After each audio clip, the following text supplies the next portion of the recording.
पिछले एपिसोड में आपने देखा था कि इकुमा कुछ ना कुछ कर जिंदा बच जाता है और ताकुमी के साथ आयरन फोर्ट्रेस की तरफ चल पड़ता है, पर वहाँ के लोग उसकी हालात की वजह से उसे स्वीकार नहीं करते और इकुमा को ट्रेन के बाहर फेंक दिया जाता है। लेकिन इकुमा फिर भी उनकी जान बचाता है कावाने से बचकर निकलने में और मुंह में उसे जबरदस्ती उठाकर ट्रेन में वापस ले आती है। अब आगे तो एपिसोड की स्टार्टिंग में हमें वही सीन दिखाया जाता है जहां मुंह में कुरिसु और बाकियों को समझाती है कि वो दोनों कावाने नहीं है बल्कि कावानेरी हैं। हाँ, मतलब कावाने और इंसान के बीच के लोग। और मुंह में वापस अपने कपड़े को ऊपर कर लेती है। बट कुरुसु कहता है कि मुझे बस यही पता लगा कि तुम लोग इंसान नहीं हो और उन पर बंदूक से निशाना रख देता है। और मुंह को भी ये बात बिल्कुल पसंद नहीं आती और वो कहती है अगर तुम मेरे दुश्मन हो तो मैं तुम्हें मार दूंगी। और कुरुसु पर एक कंचे से अटैक करती है जिसकी रफ्तार एक बुलेट जैसी होती है। बट कुरुसु उसे अपनी बंदूक से रोक देता है और कहता है कावाने इंसानियत के दुश्मन है। और मुंह को भी इस बात से ज्यादा फर्क नहीं पड़ता और वो दोनों शायद लड़ने ही वाले होते हैं, लेकिन लेडी आई में वहां पर आ जाती है और कहती है अगर ये दोनों वहां पर नहीं होती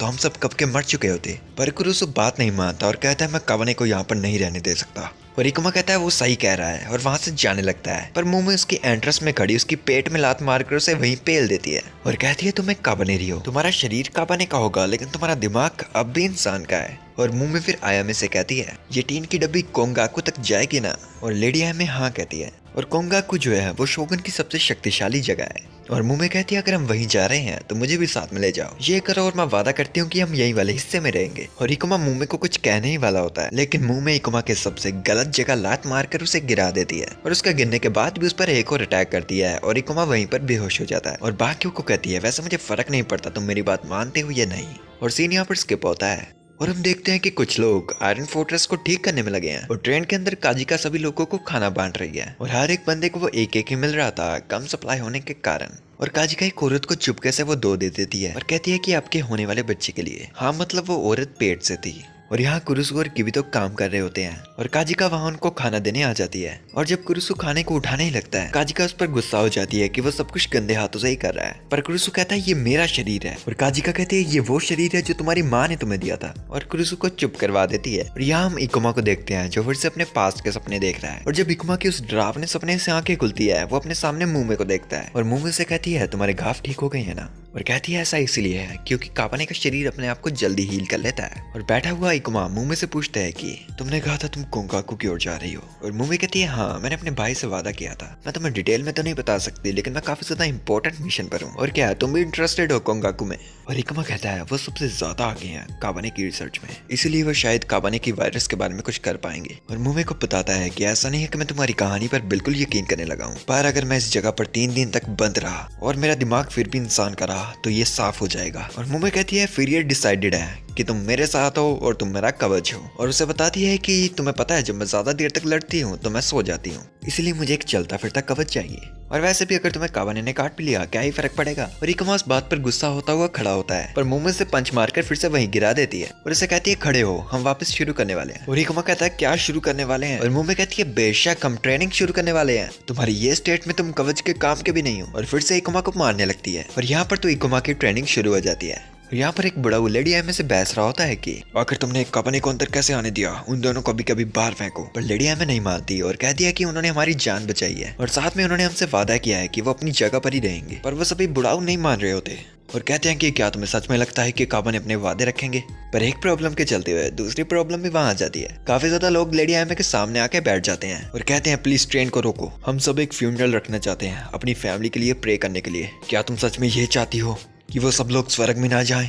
और सीन शिफ्ट होता है और हम देखते हैं मुमे और इकुमा को जो कि काफी हार्डकोर ट्रेनिंग कर रहे होते हैं। पर काफी ज्यादा मैच लड़ने के बावजूद भी इकुमा मुमे का कुछ भी नहीं बिगाड़ पाता। और मुमे कहती है हाँ, मैं कितनी बार बताऊं तुम्हें घूमना है और ऐसे डाक डाक डाक मारना है। और इकुमा कहता है तुम्हारे समझाने का तरीका बेकार है। और मुमे कहती है बस भी करो, मैंने तो अभी अपनी लिमिट भी नहीं उतारी और तुम्हारे पहले से ऐसे हालात हैं। और इकुमा उससे पूछता है तुम्हारे गले में ये चीज क्या है? और वो कहती है ये वैसी ही चीज है जैसी तुम्हारे गले में है, बस फर्क ये है कि अगर मैंने अपनी वाली उतारी तो मैं अपने पूरे पोटेंशियल से लड़ सकती हूँ। पर कुछ टाइम के बाद वो कर्ज बढ़ जाता है और मुझे काफी ज्यादा थकावट महसूस होने लगती है। और अचानक ही मुंह में काफी ज्यादा अजीब हरकत करती है और कांपने का नाम लेकर ट्रेन के उस हिस्से से दूसरे हिस्से में चली जाती है। और सीन शिफ्ट होता है और यहाँ पर हम देखते हैं कि एक आदमी उस प्रेग्नेंट औरत को सता रहा होता है ये कहकर कि मैंने देखा तुम्हें 2 मिले हैं। पर मुंह में अपनी तलवार लेकर वहां पर आ जाती है और सभी लोग उससे डरने लगते हैं। और मुंह में इधर उधर देखते हुए कह कहती है कि मैंने पक्का उसे यहीं पर महसूस किया था। और इकुमा उसे लेने आ जाता है और उसका हाथ पकड़ता है और कहता है कि तुमने वादा किया था तुम वहीं पर होगी। और वो दोनों बहस ही रहे होते हैं कि कुरुसु वहाँ पर आ जाता है अपनी गन के साथ और उन्हें कहता है इंसानी खून की प्यास लग रही है क्या। पर इकुमा कहता है रुक जाओ, मैं मुमे को अपने साथ ले जा रहा हूँ वापस। और कुरुसु उस गन को चलाने ही वाला होता है कि लेडी आयमे और वहीं कुछ बुढ़ाऊ उनके साथ वहाँ पर आ जाते हैं। और लेडी आयमे कहती है तुमने मुझे वादा किया था मुमे। पर मुंह इस बात से चिढ़ते हुए कहती है कि अगर मैंने तुम्हें बता भी दिया तो तुम फिर भी नहीं समझोगी। और बाकी सभी लोग लेडी आयमे को भड़काने लगते हैं कि इनका अपने को बाहर फेंको। और मुंह में भी उन्हें चिढ़ाते हुए कहती है कोशिश कर लो। और उन सबकी बहस चल ही रही होती है कि सामने गेट से एक बंदा आता है और कहता है कि मेरे पास एक बुरी न्यूज़ है। जिन वाटर टैंक को हमने जोड़ा था वो फिर से लीक कर रहे हैं, मतलब हमारा अगले स्टेशन पर पहुंचना नामुमकिन है। और यहाँ पर सीन शाम के टाइम पर स्किप होता है और हम देखते हैं कि आयरन फोर्ट्रेस को एक वाटर टैंक के पास रोका जाता है ताकि वो पानी इकट्ठा कर पाए। उसे रोकने के बाद सभी गार्ड्स छत पर चढ़ जाते हैं और चेक करते हैं कि उनके आसपास खाबने हैं या नहीं। और कुरुसु लेडी आयमे को बताता है कि हमारे आसपास कोई भी खाबने नहीं है। और लेडी आयमे अपने सामने खड़े आदमी को पूछती है कि वाटर टैंक को ठीक करने में कितना टाइम लगेगा। और वो आदमी कहता है शायद कल तक हो जाए और तब तक के लिए हम ध्यान रखने वालों की ड्यूटीज को शिफ्ट में रख सकते हैं। और वैसे भी ट्रेन रुकी गई है तो वो लोग फ्यूनरल भी रख सकते हैं। और कहती है वैसे मुझे भी अपने फादर के लिए विश करनी है। और कुरुसु उस बात पर मान जाता है। और अगला ही सीन हम ये देखते हैं कि जहाँ पर सभी लोग फ्यूनरल मना रहे हैं और गार्ड्स अपनी ड्यूटी दे रहे हैं। और कुरुसु भी अपने पूरे गार्ड में होता है और साथ ही साथ ट्रेनिंग कर रहा होता है या उसके जैसा ही कुछ। और हमें वही प्रेग्नेंट लेडी दिखाई जाती है जो कि काफी ज्यादा तकलीफ में थी। और लेडी आयमे का ध्यान पड़ता है कुछ लोगों की तरफ जो इकुमा और मुमे के लिए कोई साजिश रच रहे थे।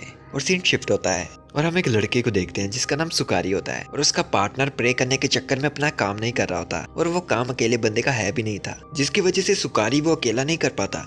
युकिना वहाँ पर आ जाती है और कहती है मैं तुम्हारी मदद करती हूँ और उसकी हेल्प करने लगती है। और सुकारी उससे पूछते हैं क्या तुमने भी कोई खोया है क्या। और युकिना कहती है हाँ मेरा टीचर। तो सुकारी उसे चिढ़ाते हुए कहता है कि कितना कर करीबी था तुमसे वो टीचर। और युकिना कहती है मुझे तुमसे घिन आती है। और सुकारी हंसते हुए कहता है इस तरह का ही बंदा हूँ मैं।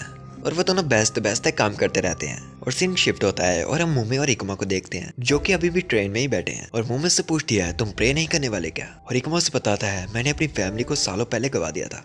और मुमे कहती है मेरी तरह ये काफी कॉमन स्टोरी है, अपनी फैमिली काबने से खो देना। और मुमे से पूछती है तुम्हारे राइट हैंड में क्या है। और इकुमा अपना हाथ दिखाते हुए कहता है ये तो बस एक पत्थर है जो मुझे एक रिवर के पास मिला था जब मैं अपनी बहन के साथ था। और मैंने उसे बोला भी था वो दोनों रख सकती है, पर उसने कहा हम दोनों एक एक रखेंगे ताकि ये एक गुड लक शाम बन जाए। हाँ वो चीज 5 साल पहले हुई थी। काबने ने हमारे स्टेशन पर हमला कर दिया था, सभी बड़े लोग डर के मारे भाग गए, हम अकेले रह गए थे। पर मेरी सिस्टर को एक काबने ने पकड़ लिया था। पर तुम्हें क्या लगता है उसके बेवकूफ बड़े भाई ने क्या किया। वो वहां से भाग गया ये बहाना लगाकर कि वो किसी की मदद लेके आएगा। पर जब मैं वापस आया मेरी बहन जमीन में लेटी थी और एक काबने बनने वाली थी। और मैं उसके पास बैठकर बार बार माफी मांगता रहा पर उस सबका कोई फायदा नहीं था और मुझे अपनी बहन को सुसाइड बैग से मारना पड़ा। मुझे तब भागना नहीं चाहिए था, लेकिन अब फायदा ही क्या है, मेरी बहन वापस तो नहीं आ सकती। और मुमे अपनी जगह से उठकर कहती है कि ये काफी कॉमन कहानी है कि कमजोर मर जाते हैं और शक्तिशाली जिंदा रह जाते हैं। और हम ट्रेन के बाहर काफी ज्यादा लोगों को देखते हैं जो कि उन दोनों पर हमला करने के लिए आए हैं। पर लेडी आयमे वहां पर आ जाती है और उन्हें कहती है कि उन दोनों ने हमारी जान बचाई है फिर भी तुम ऐसा कर रहे हो।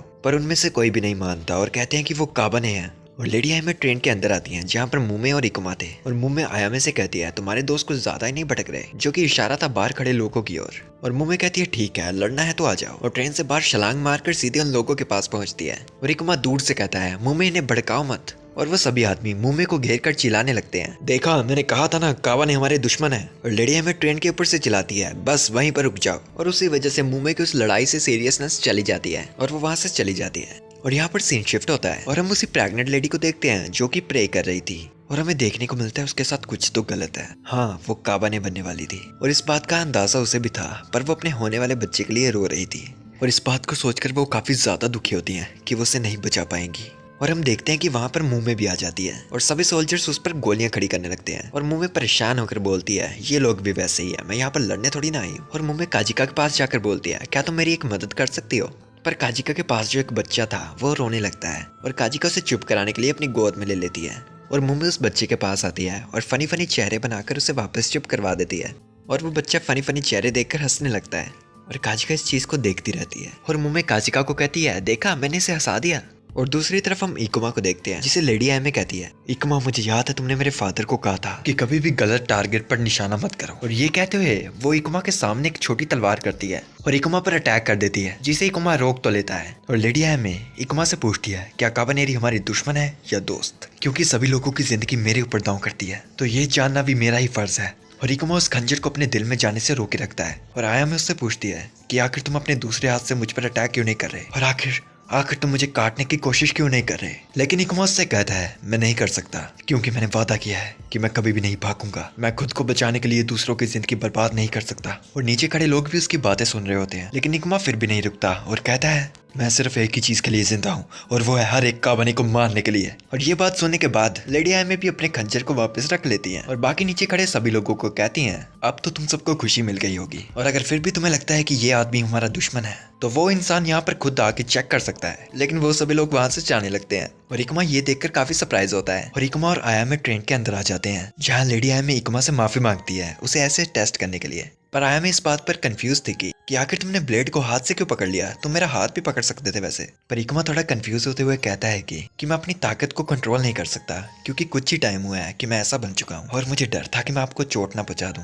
और लेडी आयामे थोड़ा सा शर्माते हुए कहती है कि तुम्हें इतनी चिंता करने की जरूरत नहीं थी और अपने बारे में ज्यादा चिंता करो। और ये कहकर वहां से जाने लगती है और इकुमा को ना जाने क्यों काफी ज्यादा दर्द महसूस होती है और वो वहीं बेहोश होकर गिर जाता है। और ये देखते हुए लेडी आयामे चिंता में उसके पास जाती है और देखते हैं कि उसके हाथ से खून बह रहा है। और दूसरी तरफ हम देखते हैं कि मुंह में बच्चों के साथ खेल रही होती है और जो लेडीज का ग्रुप था वो सब भी अब मुंह में से नहीं घबराती और इतना हंसना खेलने के बाद मुंह में कहती है कि मुझे अब भूख लग रही है और काजी का उसे सूप ऑफर करती है। पर मुंह में उसके पास आते हुए कहती है नहीं मुझे वो नहीं चाहिए, मुझे बस खून दे दो। और बाकियों की उसकी बात समझ नहीं आती तो इसलिए वो फिर से कहती है मुझे खून दे दो, हाँ वही लाल कलर की चीज। और काजी का डरते हुए कहती है पर तुम तो काबाने रही हो, पर मुंह में कहती है मैं आधी काबाने हूँ। और दूसरी तरफ हम देखते हैं कि लेडी आयामे इकुमा का ध्यान रख रही है और इकुमा थोड़ी सी अपनी आंखें खोलता है और हम देखते हैं कि उसकी आंखें अजीब और लाल कलर की हैं। और दूसरी तरफ सभी औरतें मुंह में को गालियां निकाल रही होती हैं और उसके ऊपर चीजें फेंकने लगती हैं जो कि मुंह में काफी आसानी से डोज करती है और उनके पास आने लगती है ये कहकर कि ये मेरी गलती नहीं है कि मुझे भूख लग रही है। और दूसरी तरफ लेडी आयामे इकुमा के लिए एक साफ कपड़ा तैयार कर रहे होते हैं जिससे वो उसकी इंजरी को बांध सके। पर उसके पीछे ही हम इकुमा को देखते हैं जो कि बिल्कुल भी होश में नहीं था और लेडी आयामे पर अटैक करने वाला था। और सीन शिफ्ट होता है